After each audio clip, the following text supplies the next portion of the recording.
The deepest parts of the ocean are older than our oldest stories. They existed long before our first cities, long before our first words, long before we ever knew what lived beneath the waves. Down there, in the black pressure of the abyss, sound travels farther than light, farther than time, farther than memory. Creatures speak in frequencies we cannot hear, with voices shaped by darkness and evolution. But in 1989, the United States Navy heard something, a sound unlike any other recorded in the ocean, a voice so strange that it didn't fit any known creature on Earth.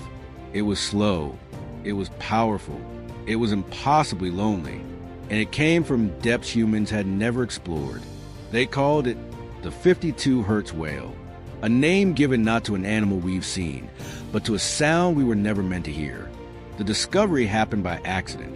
During the Cold War, the U.S. Navy had placed a massive underwater microphone network, thousands of kilometers long, to track submarines. But when the war ended, some of these hydrophones were repurposed for scientific use. That's when researchers found it, a series of rhythmic calls repeating softly through the abyss.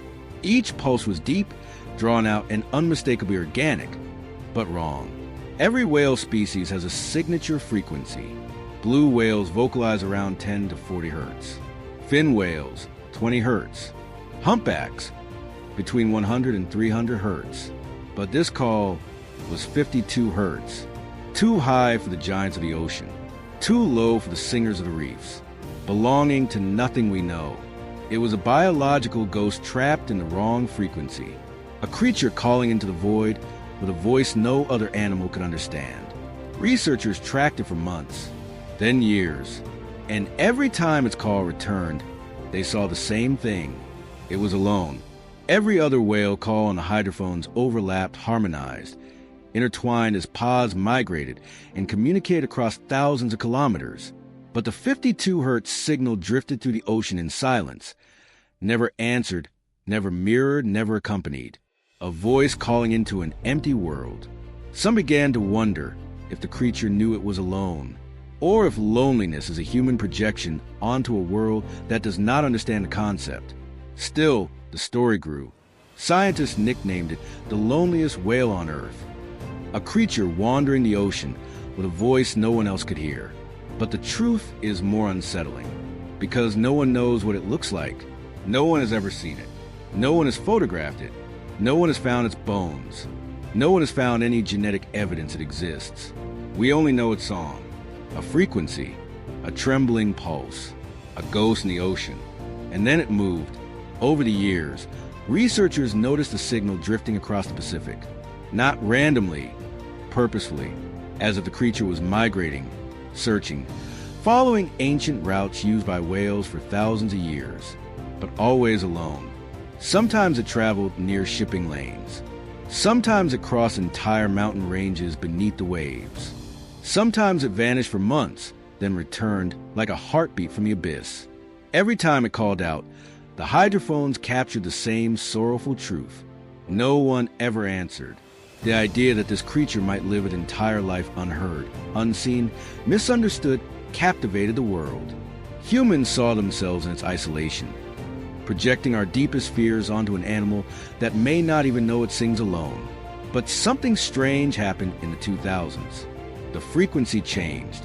The calls were still there, but they began shifting slightly higher, then lower, as if the creature's voice was evolving, aging, adapting. No whale species changes frequency this dramatically over time, unless something is wrong. Some scientists believe the whale could be malformed, a hybrid between species whose skull structure warped its vocal resonance. Others argue it may not be a whale at all, but a completely unknown species that evolved in isolation. But a few researchers suggested something far more haunting. What if it's not alone? What if its calls are not misunderstood, but ignored? The ocean is full of species we don't understand. Creatures with languages shaped by pressure and darkness. Species that do not answer noises outside their evolutionary range. Perhaps the 52 Hertz whale has always been surrounded by life, but never by anything that recognizes its voice. Imagine speaking a language no one else on Earth can hear, not because you are alone, but because the world was not built to receive your sound.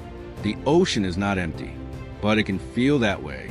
As the years passed, researchers continued to track the signal, and then, unexpectedly, it began to weaken. The calls grew fainter, shorter, less frequent. Some feared the creature was dying. Others believed it was migrating into deeper waters beyond the reach of human technology. And then one day, the signal disappeared entirely. No goodbye, no final call, no fading echo, just silence. Like a candle blown out in a room, no one was watching. For some, the story ends there. An animal lived, wandered, sang, and vanished.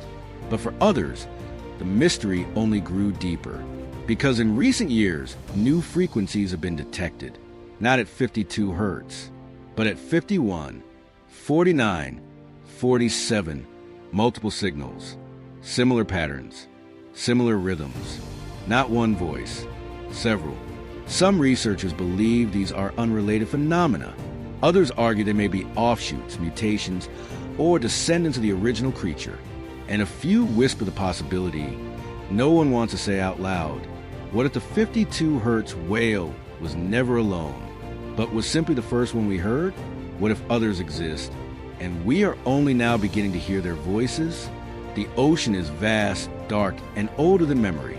It hides mountains taller than Everest, valleys deeper than the Grand Canyon, creatures more alien than anything in space.